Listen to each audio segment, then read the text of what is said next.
नमस्कार, city centre show में आपका स्वागत है। आपके साथ मैं हूं गीता जोशी। शुरुआत विवादों में घिरी प्रोबेशनरी आईएएस अधिकारी पूजा खेडकर से, जिनकी मुश्किलें लगातार बढ़ती ही जा रही हैं। अब उनके जिला प्रशिक्षण पर भी रोक लगा दी गई है। उन्हें मसूरी में लाल बहादुर शास्त्री राष्ट्रीय प्रशासनिक अकादमी में रिपोर्ट करने का आदेश दिया गया है। पूजा खेडकर को 23 जुलाई से पहले लाल बहादुर शास्त्री राष्ट्रीय अकादमी में पेश होना होगा। पूजा खेडकर पर राज्य सरकार की रिपोर्ट के बाद ये कार्रवाई की गई है। महाराष्ट्र कैडर की प्रोबेशनरी आईएएस पूजा खेडकर अपनी हरकतों को लेकर पिछले कई दिनों से सुर्खियों में बनी हुई हैं। आरोप है कि उन्होंने ऐसी सुविधाएं भी मांगी जो आमतौर पर प्रोबेशन वाले अफसरों को नहीं मिलती हैं। इस मामले पर और ज्यादा जानकारी दे रहे हैं हमारे सहयोगी सुनील सिंह।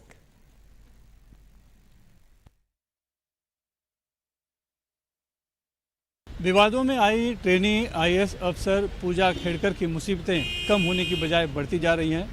आज महाराष्ट्र सरकार ने सूचित किया है उन्हें कि मसूरी की जो यूपीएससी अकादमी है वहाँ से उनका जो जिला का प्रशिक्षण कार्यक्रम था उसको रद्द कर दिया गया है, उस पर रोक लगा दी गई है और उन्हें तुरंत वहाँ मसूरी में तलब किया गया है और 23 जुलाई के पहले उन्हें वहाँ हाजिर होना है। इस बीच एक खबर ये भी आ गई कि कल रात जिस तरह से वासिम पुलिस पूजा के रेस्ट हाउस में गई थी जहां पर वो रह रही थी, लगभग 2 से 3 घंटे तक पुलिस वहां पर थी। ये पता चला कि पूजा खेडकर ने लिखित शिकायत करवाई है पुणे के कलेक्टर के खिलाफ कि उनके कार्यालय में उन्हें परेशान किया गया था। लेकिन जब से पूजा खेडकर का मामला सामने आया है, विवादों में आई है, तब से लगातार कुछ न कुछ नए खुलासे आ रहे हैं। खास करके पहले जहां आरोप लगा था कि वो अपनी निजी कार में लाल बत्ती लगा रही थी और भारत सरकार लिखा था, जो कि उनके अधिकार में क्षेत्र में नहीं था क्योंकि अभी वो ट्रेनी आईएएस अफसर हैं। दूसरे वो कलेक्टर को लिखकर दबाव डाल रहे थे कि उनके लिए अलग से दफ्तर दिया जाए, वो भी उनके अधिकार क्षेत्र में नहीं था, जिसको लेकर विवाद शुरू हुआ था। लेकिन अब जब बात खुली, कलेक्टर ने पत्र लिखा और उसके बाद जब जांच हो रही है तो अलग अलग खुलासे सामने आ रहे हैं, जिसमें ये भी आया है कि उन्होंने आईएएस रैंक पाने के लिए non creamy layer OBC certificate का कहीं न कहीं सहारा लिया है, जबकि वो क्रीमी लेयर के तहत आती है क्योंकि उनके पिता की संपत्ति करोड़ों में आती है। और इसी के साथ ही उन्हें दिव्यांगता सर्टिफिकेट का भी कहीं न कहीं इसमें इस्तेमाल किया गया है, यानी कुछ अनियमितताएं भी उनके ऊपर लगी है। आज सुबह हालांकि मीडिया से बात करते हुए उन्होंने कहा कि मैं जो जांच हो रही है उस पर तो कुछ नहीं कहूँगी, लेकिन इतना ज़रूर है कि मेरा मीडिया ट्रायल हो रहा है तो मीडिया को संयम बरतना चाहिए और सारी बातों को जांच करने के बाद ही उसे चलाना चाहिए और जांच जो की जा रही है उस रिपोर्ट का आने का इंतजार किया जाना चाहिए, उन्होंने कहा, ताकि बात सच सामने आ सके। उन्होंने भी कहा कि उन्हें जानबूझकर कि उनके खिलाफ जो है कि इस तरह की गलतफहमियां फैलाई जा रही है या उनको इस तरह की खबरें फैलाई जा रही है। लेकिन बहरहाल अब जबकि उनका जिला प्रशिक्षण कार्यक्रम रोक दिया गया है, बीच में उन्हें मसूरी तलब कर दिया गया है यूपीएससी अकादमी में, तो स्वाभाविक तौर पर अब जो है कि पूजा खेडकर की मुसीबत बढ़ती दिख रही है। मुंबई से कैमरामैन संजय मंडल से सुनील सिंह, एनडीटीवी इंडिया के लिए। और अगली खबर उत्तराखंड से, जहां केदारनाथ धाम की तर्ज पर दिल्ली में बन रहे केदारनाथ मंदिर को लेकर उत्तराखंड की सियासत गर्मा गई है। एक तरफ तीर्थ पुरोहित विरोध में है तो उधर विपक्षी दल कांग्रेस ने इस मुद्दे पर सत्तारूढ़ दल पर हमला बोला है। विवाद के बाद इस मंदिर को बनाने जा रही ट्रस्ट अपना नाम बदलने पर विचार कर रही है ताकि विवाद को हल्का किया जा सके। इन दिनों केदारनाथ धाम की सीढ़ियों पर तीर्थ पुरोहितों का विरोध चल रहा है। ये सरकार क्यों ऐसा काम कर रही है? धर्म के वजह ऐसा काम क्यों कर रही है? मुख्यमंत्री मुर्दाबाद, मुर्दाबाद, मुर्दाबाद। सड़कों पर भी लोग नारेबाजी कर रहे हैं। बंद करो, बंद करो। धार्मिक आस्था के साथ छेड़छाड़ करना बंद करो। इसकी वजह दिल्ली में बन रहा केदारनाथ मंदिर है। जो मंदिर जहाँ है उस मंदिर की प्रतिकृति बना करके और ये कहना कि वहाँ जो नहीं जा सकते वो यहीं आकर के पूजा कर लें और उसको फल मिल जाएगा, और जैसा मंदिर वहाँ पर बना है वैसा ही हूबहू बना करके कहीं पर खड़ा कर देना, ये उचित नहीं है। जैसे जो कोई अपराधी किसी का वेश धारण करके अगर किसी के सामने पहुँच जाता है और वहाँ पर ये कहते हुए कि मैं वही हूँ कार्य करता है, तो वो जैसे अपराध माना जाता है उसी तरह का ये कार्य है। ये ठीक नहीं है। और शास्त्रों में, शिवपुराण आदि में जहाँ पर यह बताया गया है कि केदारम हिमवत पृष्ठे, इसका मतलब केदार जो है हिमालय के पृष्ठभाग में है, तो जो पता हिमालय का बताया गया है अब वो पता दिल्ली का कैसे शास्त्र में हो जाएगा? यह अनादिकाल से स्थित दिव्य मंदिर है और इसकी महत्ता और इसकी अखंडता हमेशा इसी तरह से बनी रहे। भगवान श्री केदारनाथ जी सबको सद्बुद्धि दें और उनका कल्याण करें। जो दिव्य स्थान है उसका किसी तरह से भी धार्मिकता को इसकी खराब न करें और यहाँ की महत्ता को बना के रखें।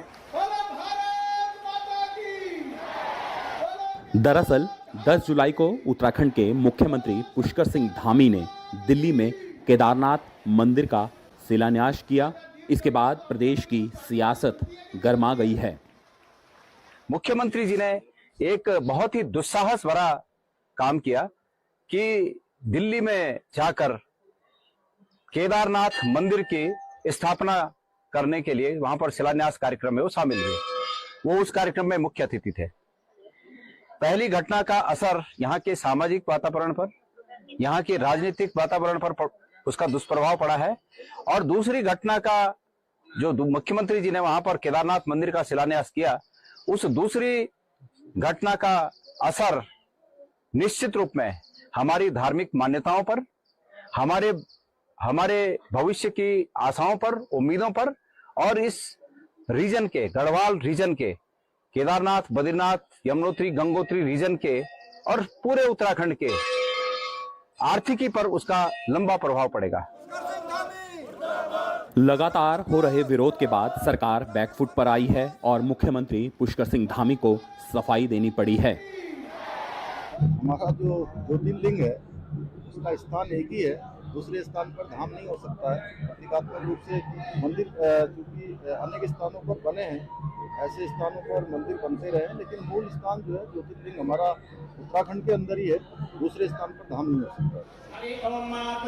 ऐतराज इस बात पर भी है जिस QR कोड से इस मंदिर के लिए पैसा जुटाया जा रहा है, उसे स्कैन करते ही केदारनाथ की तस्वीर आती है।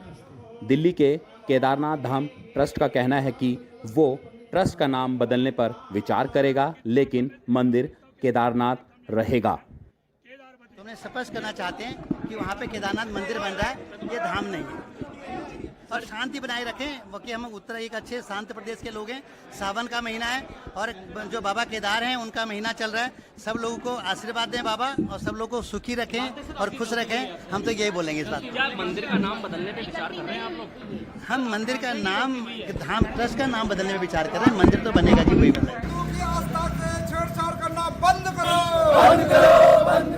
बहरहाल इस मामले में लगातार जनविरोध बढ़ता जा रहा है और कांग्रेस भी लगातार आरोप लगा रही है। अगर सरकार ने जल्द इस मामले में कोई ठोस कदम नहीं उठाया तो आने वाले निकाय के चुनावों में न सिर्फ सरकार को खामियाजा भुगतना पड़ सकता है, बल्कि केदारनाथ विधानसभा उपचुनाव में भी सरकार को खामियाजा भुगतना पड़ सकता है। यही वजह है मुख्यमंत्री से लेकर पार्टी के नेता अब इस पूरे मामले में सफाई देते हुए नजर आ रहे हैं। देहरादून से NDTV इंडिया के लिए किशोर रावत। और अगली खबर आप सबकी सेहत से जुड़ी हुई। बाजार में जो भी खाने पीने का सामान मिलता है उसकी शुद्धता और गुणवत्ता की जांच के लिए बाकायदा एक सरकारी विभाग है। खाद्य सुरक्षा विभाग ही ये सुनिश्चित करता है कि बाजार में जो मिल रहा है उसमें कोई मिलावट तो नहीं। ये काम कैसे किया जाता है, जानने के लिए देखिए हमारी सहयोगी प्रेरणा शर्मा की रिपोर्ट। दिल्ली के खान मार्केट में ये फूड सेफ्टी ऑन व्हील्स खाद्य सुरक्षा विभाग की है। ये खाने पीने की सामान की जांच के लिए एक मोबाइल प्रयोगशाला है।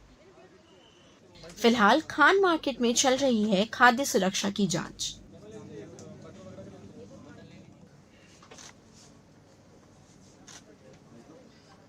क्या आप हमें दिखा सकते हैं कुछ टेस्ट? जी, जैसे ये हमारे पास एक हल्दी का सैंपल आया है, तो ये हल्दी के सैंपल में हम कलर जनरली आइडेंटिफाई करेंगे। मसालों में जनरली कलर की एडल्ट्रेशन होती है जो कि हार्मफुल होता है, तो हम ये इसमें कलर की टेस्टिंग करने जा रहे हैं कि इसमें कोई कलर है आर्टिफिशियल या नहीं।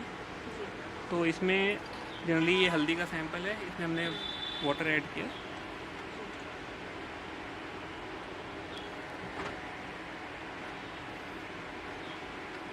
और उसके बाद ये कौन सी केमिकल है? ये HCl है, hydrochloric acid.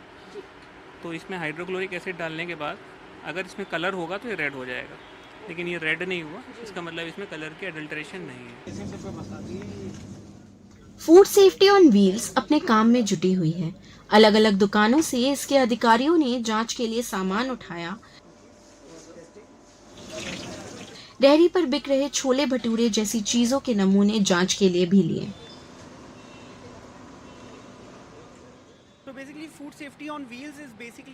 Food safety on wheels एक जागरूकता पैदा करने वाली गतिविधि है। ये एक चलती फिरती खाद्य प्रयोगशाला है। इसीलिए जब हम परिसर में प्रवेश करते हैं तो हम प्रबंधक को भोजन के नमूने एकत्रित करने के लिए सूचित करते हैं। संबंधित व्यक्ति इसे लैब को सौंप देता है और मौके पर ही खाद्य पदार्थों की जांच की जाती है।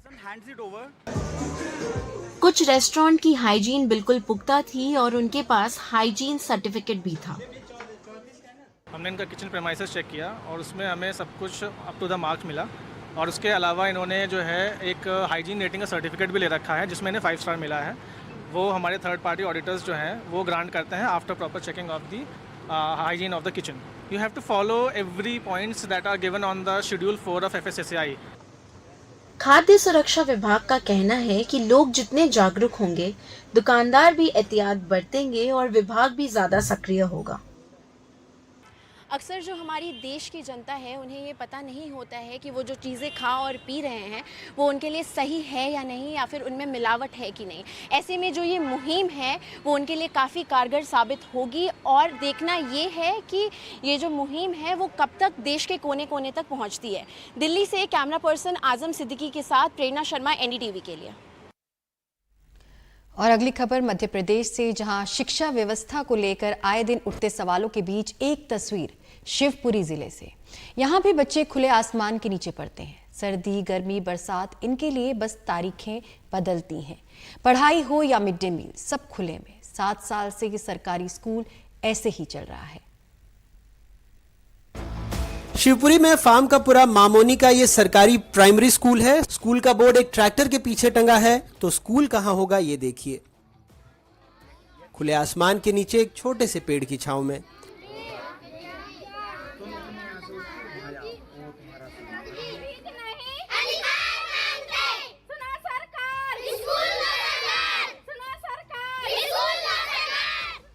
सात साल गुजर गए, सरकारी पैसा आया था, ठेकेदार ने काम भी शुरू किया, फिर अधूरा छोड़ दिया।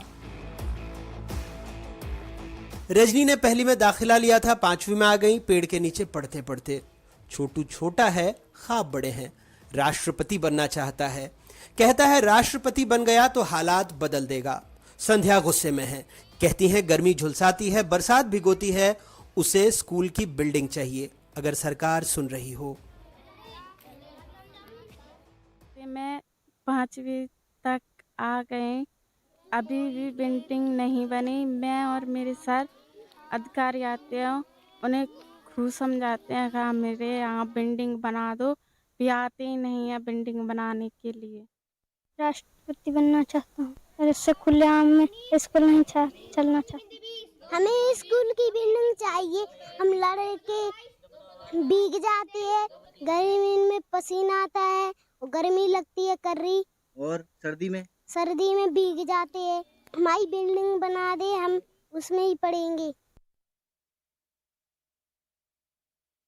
सरकार कहती है स्कूल चलें, बच्चे पूछते हैं सरकार स्कूल तो चलने हम तैयार हैं, लेकिन आखिर ये बता दें कि स्कूल कैसे चले हम। दरअसल इस प्राथमिक विद्यालय की स्कूल को बनते बनते 7 साल से ज्यादा गुजर गए और अब तो कहा जाता है कि स्कूल की बिल्डिंग बनते बनते धराशायी होने लगी, लेकिन प्रशासन को इन बच्चों की तकलीफ न दिखाई देती है, न सुनाई देती है और न महसूस होती है। चाहे बरसात हो, गर्मी हो या सर्दी, बच्चे इसी खुले आसमान के नीचे इसी तरह आपको पढ़ते हुए नजर आएंगे। स्कूल की बिल्डिंग 7 साल से अधूरी है, अब टूटने लगी है। शिक्षक भी मजबूर हैं, मिड डे मील भी खुले में परोसा जाता है।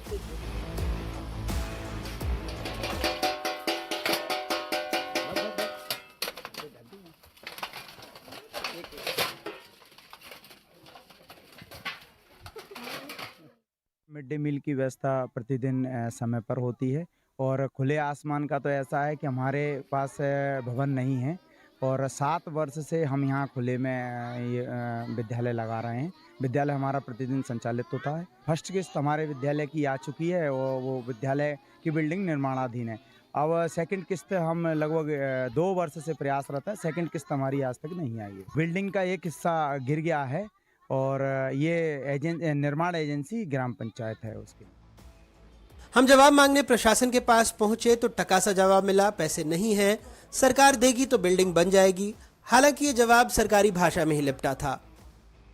मामोनी खुर्द की पिछले 1.5 वर्ष से कोई वार्षिक किस्त जो उसकी दूसरी आनी थी वो शासन से अभी तक प्राप्त नहीं हुई है, इसलिए उसका भवन अपूर्ण। निर्माण का कार्य उसका जिले के एई और हमारे सब इंजीनियर के बीच रहता है, इसकी हमें विस्तृत जानकारी नहीं होती। अब ये तो शासन का कार्य है, मैं क्यों का जवाब नहीं दे सकता, लेकिन इसकी प्रक्रिया चालू है। जब शासन से किस्त आ जाएगी तो भवन का कार्य पूर्ण कराया जाएगा।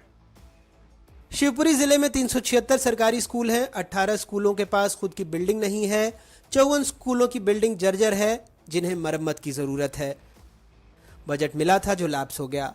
मंत्री जी इस बारे में कितने गंभीर हैं, पहले सुनवाया था, फिर सुन लीजिए।